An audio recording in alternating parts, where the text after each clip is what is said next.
Sapagkat gayon na lamang ang pag-ibig ng Diyos sa sanlibutan, binigay niya ang kanyang bugtong na anak, upang ang sinumang sumampalataya sa kanya ay hindi mapahamak, kundi magkaroon ng buhay na walang hanggan. John 3:16.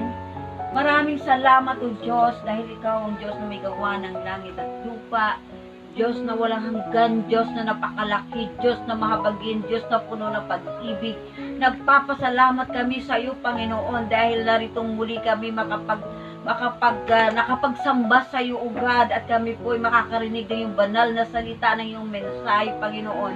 Maraming salamat, O Diyos, sa iyong mga anak na ginamit, Panginoon. Maraming salamat, madakila ang iyong pangalan, wala hanggan ang iyong kabutihan. Basbasan po ninyo ang mensahe ito tungkol sa iyong pag-ibig. Maraming salamat, O God. Thank you, Lord. Hallelujah. In Jesus' mighty name. Amen. Hallelujah. Mahal ka ba ng Diyos? Minsan ba tinatanong natin ang ating sarili o naitanong na natin sa ating sarili kung mahal tayo ng Diyos? Lalo na ngayon sa kalagitnaan ng COVID-19 na ito, mahal ka ba ng Diyos? Mahal ka ba ng Panginoon? Mahal ba ako ng Diyos? Mahal ka ba ng Diyos? Naitanong ba natin ito sa ating sarili, lalo na doon sa mga hospital na nakakaranas ng sakit at karamdaman? Mahal ba sila ng Diyos? Ikaw na anak ng Diyos na sinasabi mo na anak ka ng Diyos, mahal ka ng Panginoon? Mahal ka ba ng Diyos sa iyong buhay? Naitanong mo na ba sa iyong sarili? Marahil nagtatanong ka, bakit ako nagkakasakit kung mahal ako ng Diyos? Bakit ako may coronavirus kung mahal ako ng Diyos? Bakit narito ako sa loob ng aking tahanan kung mahal ako ng Diyos? Bakit ako naghihirap kung mahal ako ng Diyos?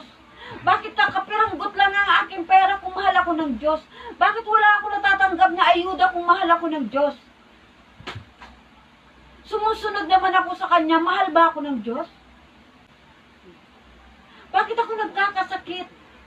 Bakit ako naghihirap? Bakit ako nalilito? Bakit ako nababagabag kung mahal ako ng Diyos? Bakit naguguluhan ang aking isip kung mahal ako ng Diyos? Mahal ka ba ng Diyos? Bakit nangyayari sa iyo ang mga bagay na ito kung mahal ka ng Diyos? Bakit nangyayari sa atin kung mahal tayo ng Diyos? Mahal ka ba ng Diyos kung bakit naghihirap ka? Mahal ka ba ng Diyos? Bakit hindi ka makakapunta sa kanyang bahay-sambahan? Mahal ka ba ng Diyos? Sinasabi rito na gayon na lamang ang pag-ibig ng Diyos. Gayon na lamang ang pag-ibig ng Diyos. Kung gayon na lamang, bakit ako naghihirap? Bakit ako nagkakasakit? Bakit maraming galit sa akin kung mahal ako ng Diyos? Bakit ako naguguluhan kung mahal ako ng Diyos? Bakit may mga nangyayari na hindi ko kayang tanggapin kung mahal ako ng Diyos? Bakit may mga bagay na hindi ko kayang unawain kung mahal ako ng Diyos? Bakit ang isip ko naguguluhan? Nalilito? Mababasa natin dyan na gayon na lamang ang pag-ibig ng Diyos. Kung pinagdududahan mo yan, nagtatanong ka kung bakit yung mga nasa hospital ngayon dahil sa coronavirus o hindi man dahil sa coronavirus, nasa hospital sila, nagkakasakit sila, mga anak sila ng Diyos, marahil tinatanong din nila yan. Marahil naman mayroong mga matitibay ang pananampalataya na nagsasabi, oo, kahit na mayroon akong sakit at karamdaman, mahal ako ng Diyos. Kahit na mayroong cancer, mahal ako ng Diyos. Kahit mayroon akong lagnat, may pneumonia, mahal ako ng Diyos. Alam nila kung mahal sila ng Diyos. Pero bakit may mga tao na nagtatanong pa? Hindi niya ako pinagtatanggol. Mahal ba ako ng Diyos? Mahal ba ako ng Diyos? Hindi niya ako binibigyan ng kapayapaan. Mahal ba ako ng Diyos? Parang wala naman siya. Hindi siya nagpaparamdam sa akin. Marahil sinasabi ng halos mga naguguluhan. Sinasabi marahil nila sa kanilang mga sarili na hindi ako mahal ng Diyos. Bakit ako patuloy na naghihirap samantalang ang mga iba dyan, hindi naman sumasamba sa Kanya, ay patuloy sa pag-unlad? Oo, mahal tayo ng Diyos. Sinasabi ng Diyos sa Kanyang salita, gayon na lamang ang pagmamahal niya sa sangkatauhan. Kahit hindi niya mga anak ay mahal niya. Lalo na kapag ikaw ay anak niya. Bakit ka naguguluhan? Bakit ka nalilito? Tinatanong mo siya kung mahal ka ng Diyos. Upang ang sinumang sumampalataya sa Kanya ay hindi mapahama. Ito ba ay kasinungalingan? Nananampalataya ka na sa Kanyang anak? Mapapahama ka pa rin? Hindi sinungaling ng Diyos. Bibigyan niya tayo ng kapayapaan, buhay na walang hanggan. Ibibigay niya ang Kanyang isang anak. Siguro nakikinig ka ngayon, nalilito ka kung mahal ka nga ng Diyos. Ngunit sinasabi sa verse na ito na ang pag-ibig niya ay agape love. Unconditional, hindi tulad ng ating pag-ibig na eros lamang ito. Na mahal natin ang ating asawa dahil mahal tayo. Mahal natin ang ating boyfriend dahil mahal tayo. Mahal natin ang ating anak dahil mahal tayo. Ngunit ang pag-ibig ng Diyos ay unconditional. Kahit hindi pa natin siya minahal, minahal niya tayo. Kahit hindi natin hiningi sa Kanya na iligtas niya tayo, niligtas niya tayo. Unconditional love. Agape love. Ang gusto ng Panginoon na mangyayari sa atin ay magkaroon din tayo sa ating puso ng pag-ibig. Ang kaisa-isa niyang anak ay pinagkaloob niya. Tatanungin mo ba uli ang iyong sarili kung tinanggap mo ng lubos ang Panginoong Yesus? Tinanggap mo ba talaga siya ng lubos? Nasa puso. Ano man ang nangyayari sa kapaligiran, kung may tumakwil man sa'yo, may umaway man sa'yo, may umapi man sa'yo, nalilito ka man, nagkasakit ka man, walang makapagpalit, walang makapagbago ng pag-ibig ng Diyos sa atin. Kung nagbago man ang iyong pag-ibig sa Kanya, siya ay hindi. Tulad nga ng sinabi niya, my thought is higher than your thought. At ang kaparaanan ko is higher than your kaparaanan. Mas mataas ang Kanyang kaisipan kaysa atin. Kung ang ating kaisipan ay hanggang Pacific Ocean lamang, sa Kanya ay nasa universe. Napakataas ng ating Diyos. Tinitingnan lamang niya sa atin ang ating mga gawa, ang ating puso. Kung sa kabila ng coronavirus na ito, kung ano ang ating gagawin. Kung nagpapakumbaba ka ba na sasamba lamang sa Kanya dahil nasa 4 na sulok ng bahay-sambahan niya, hindi ka ba makapagsamba kung nasa bahay ka lang? Tinitingnan niya yung mga gagawin ng Kanyang mga anak. Dahil siya ay gumawa na. Inoffer na niya ang Kanyang nag-iisang anak. Tinitingnan naman niya kung anong may offer natin sa Kanya. Kung ano ang gagawin natin sa ating buhay. Nagpapasalamat ako sa mga anak ng Diyos, sa mga son and daughters of God, na patuloy na naglilingkod sa Kanya at umiibig sa Kanya. Wala namang makapagsabi kung totoong mahal mo ang Diyos, siya lamang nakakita ng puso mo, kapatid. Siya lamang nakakakita nito. Siya lamang ang makakapagsabi sa iyo, anak, totoong mahal mo ako. Anak, totoong anak mo kita.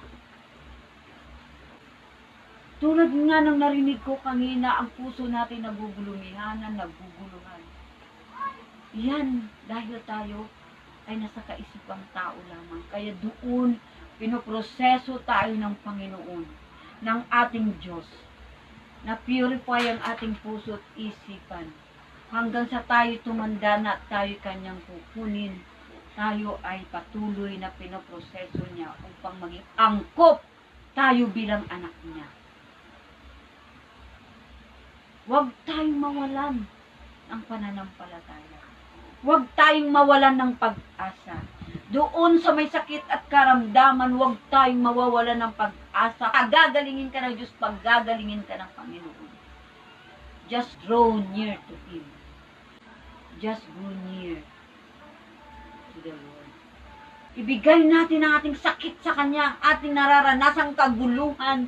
Ikaw na nakikinig, ang kaguluhan sa iyong puso, kagulumihanan, ibigay natin ito sa Kanya. Sabi nga, cast all your cares unto me, sabi ng Diyos. At bibigyan niya tayo ng kapayapaan. Kabi-kabila ang pagpapanik sa buong mundo dahil sa COVID-19 na ito. Palagay niyo kaya pahintulutan na ito ng Diyos ng basta-basta na wala siyang layunin sa kanyang mga anak? Na andito pa tayo sa mundong ito. We are the salt and the light of this world. Hindi niya pahintulutan na mabulok ang mundong ito na kasama ang kanyang mga anak dahil na andito pa tayo. Magiging asin tayo at liwanag sa mundong ito. Hindi man tayo kinikilalang frontliner na matagalabas dyan, but unto the Lord we are God's frontliner.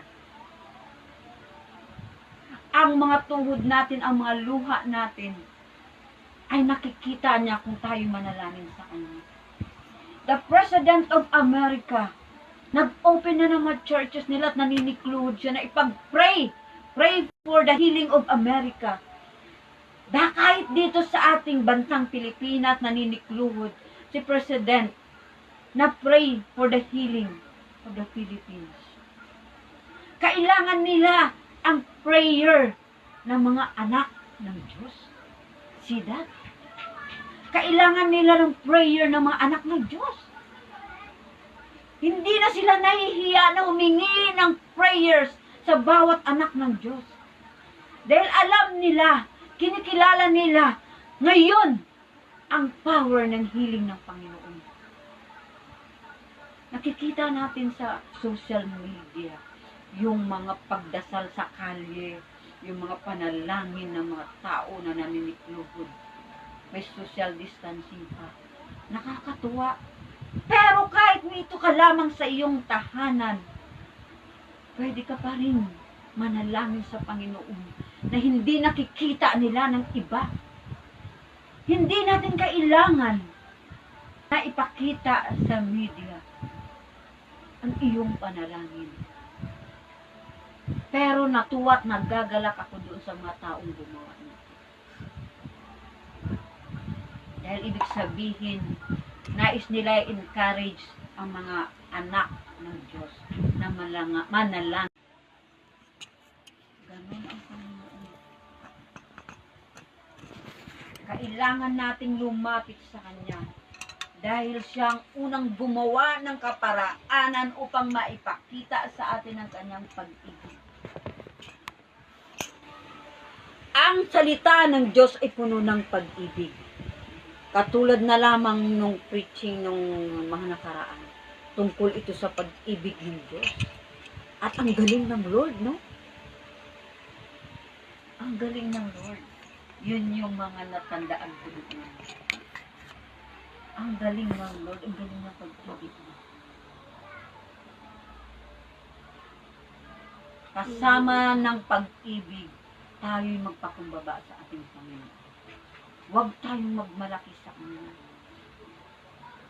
Kailangan nating tanggapin sa ating sarili na tayo'y anak lamang ng Diyos. We are the sons and daughters of God.